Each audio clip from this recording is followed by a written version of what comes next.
Ongi etorri istorio bado hautsara. Non denboran zehar, bidaiatzen dugu munduaren istorioa aldatu duten pertsonaia liluragarriak ezagutzeko. Gaur egun, gure denbora makina prest dago 16. mendeko Gaztelako gortera eramateko. Erregina zen, aliantzak negoziatu zituen, batailak planifikatzen zituen eta, bide batez, munduko mapa aldatzen zuen emakume bat ezagutuko dugu. Isabel Katolikoa.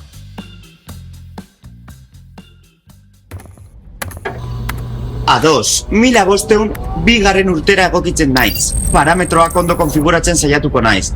Azken aldian erdi aroko txapelketa batean amaitu nuelako, eta lantza bat erabili behar izan nuelako, eta...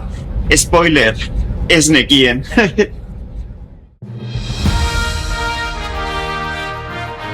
Isabel Katolikoa 1451an jaio zen, Madrigal de las Altas Torres izeneko leku batean, Abilako probintzian, Espainia. Ez zuen inoiz pentsatu erregina izango zenik. Hala ere, asko ikasi zuen, latina ikasi zuen, musika, eta zaldi gainean ibiltzen ere bai. Fernando Bigarrenak eta berak, Aragoiko eta Gaztelako erresumak batu zituzten euren ezkontzari esker. Eta bere erregealdian, Cristobal Kolonek Ameriketara iritsi zen bidaiariekin zion, eta gainera, Errekonkista Granada hartzearekin batera amaitu zen. 3, 2, 1, airera ingo gara!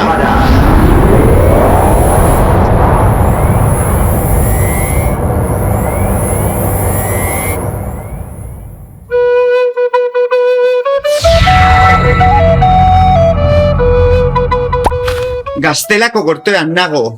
Hor dago erregina, bere koroa eta kaparekin, niri begira.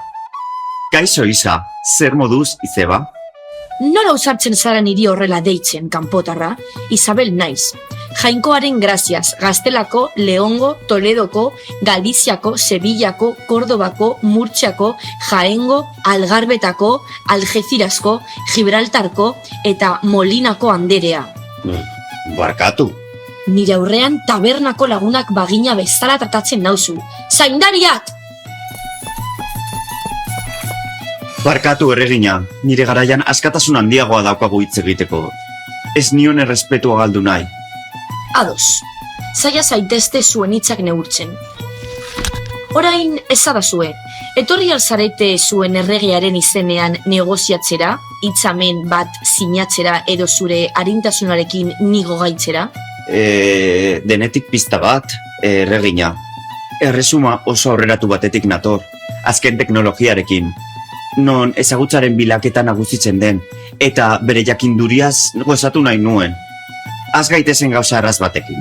Nolakoa izan zen zure hartzaroa? Hain serioa zen txikitan?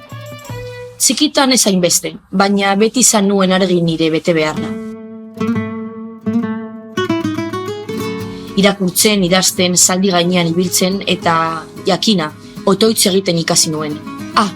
Baita negoziatzera ere, bai garai hartan ere bazuen diplomaziarako talentua. Eta nola joan zen infanta izatetik? Hau da, oinordekoa ez zen erregearen alaba izatetik, tira mundu erdiko buruzagi gorena izatera?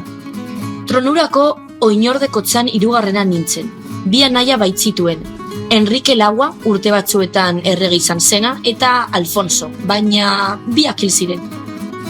Eta ez da zer gertatzen, oinordekotza borroka Enrique Lauaren alaba Juanarekin izan zela, nire iloba Enrique Lauaren alabarekin. Nik, jakina, ez nuen inoiz oinordeko legitimotzat hartu. Denok genekien bere emazte Joana Portugalgoaren desleialtasun baten ondorio izan zela. Eta zer gertatu zen gero?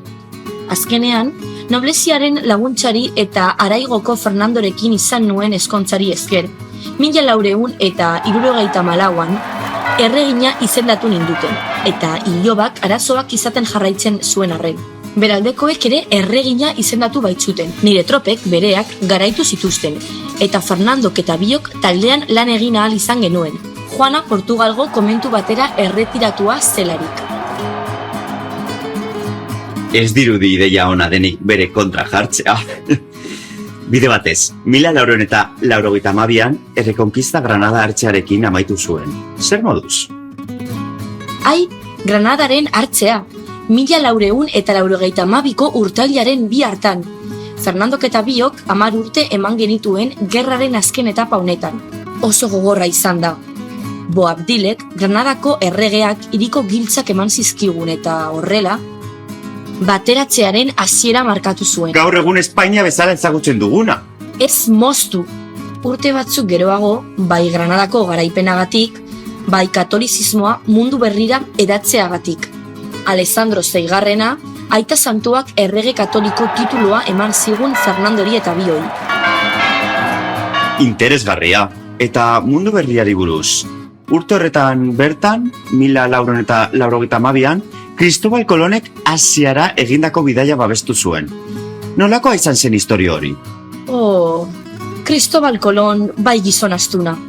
Urteek zeramatzan Europako hainbat erregeri Asiara iristeko mendebalderantz nabigatzeko ideia arrakastarik gabe eskaintzen. Arazoa zera da. Munduaren tamainari buruzko bere kalkuluek Asia izkinaren bueltan zegoela ematen zutela. Lurra askoz txikiagoa zela uste nuen. Erotuta zegoela uste genuen, baina haren iraunkortasuna miresgarria zen. Eta zuk zer egin zenuen? Granada hartu baino urte batzuk lehenago atzera bota genuen lehen aldiz. Baina ondoren aukera bat eman genion eta Santa Feko kapitulazioak sinatu genituen. Ozeano itsasoko almirante titulua eta aurkitzen zuenaren 100 handi bat ematen zioten Koloni. Pentsatu nuen, gaizki ateratzen bada, gutxienez istorio bitxi bat izango dugu kontatzeko. Ondo ateratzen bada, mundu aldatuko dugu. Gainera oso aberatzak izango gara espezietan. Eta espezieen ordez? Eltxoak, beroa eta Asiako parte zirela uste zuen Irla Ederrak, baina jakin gabe. Ameriketara iritsi zen. Garai arte ezezaguna zen eremua. 1492ko urriaren 12an bertakoek Guananai deitzen zuten uarte batera iritsi zen. Kolonek San Salvatore izenez bataiatu zuena. Eta hor hasi zen konkista? Ez zehazki. Lehenengo miaketak eta kontaktuak egin ziren. Baina denborarekin, espedizio gehiago iritsi ziren lurraldeak kolonizatzeko eta finkatzeko. Horrek esan nahi zuen hiriak sortzea, gotorlekuak eraikitzea, gobernadoreak, misiolariak eta notarioz betetako itsasontziak bidaltzea dena idatzi zuzteko. Penintzularekin produktuak trukatzea ere antolatzen dugu. Europako landareak, animaliak eta tresnak eramaten ditugu. Eta handik elikagaiak ekartzen ditugu, hala nola artoa, patata, kakaoa edo tomatea. Ezabazue zuen garaian ez duzuela txokolatea ahaztu. Zoratuta egon beharko genuke txokolatea ahazteko. Pentsatzen dut kudeak eta hau oso zaila izango litzatekela, ezta? Oso zaila. Gatazkak eta era guztietako abusuak izan ziren. Han bizi ziren herriak babesteko legeak ezartzen ahalegindu nintzen. Ez ziren beti bete nik nahi bezala, baina aurrekari garrantzitsua ezarri zuten. Egia da. Urte batzuen buruan, Burgosko legeak onartuko dira. Zuk utzitako idazkietan oinarrituta. Posten nau eragina izan zuela jakiteak.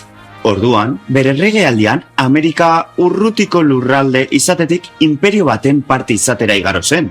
Hala da, Asiara beste bide batetik iristearekin amets egitetik beste kontinente batean lurraldeak edukitzera igaro ginen. Hain imperio handiaren hasiera izan zen.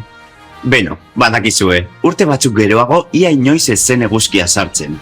Bidaia horrek planetaren historia aldatu zuen. Horixe, Kolonek hilabete baino gehiago behar izan zuen ozeanoa zeharkatzeko. Eta orain kezatu egiten dira ibilbide hori 8 orduko hegazkinean egiteagaitik. Badakizu, etengabe ari gara hobetzen legeak eta batez ere hezkuntza.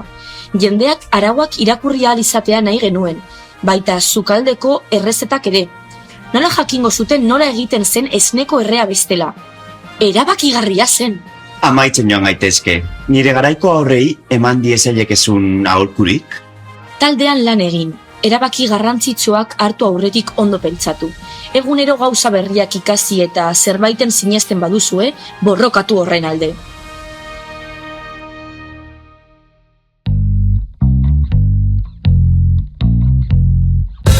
Gaur, Isabel Katolikoa ezagutu dugu. Errekonkista maitu, Amerika deskubritzen lagundu eta erreinoa aldatu zuen erregina oso langilea. Eta dena, internetik gabe. Eskerrik asko iraganeko bidaia honetan laguntzeagaitik. Ez galdu hurrengo atalan. Hau, historiak badua hotza da. Laster arte!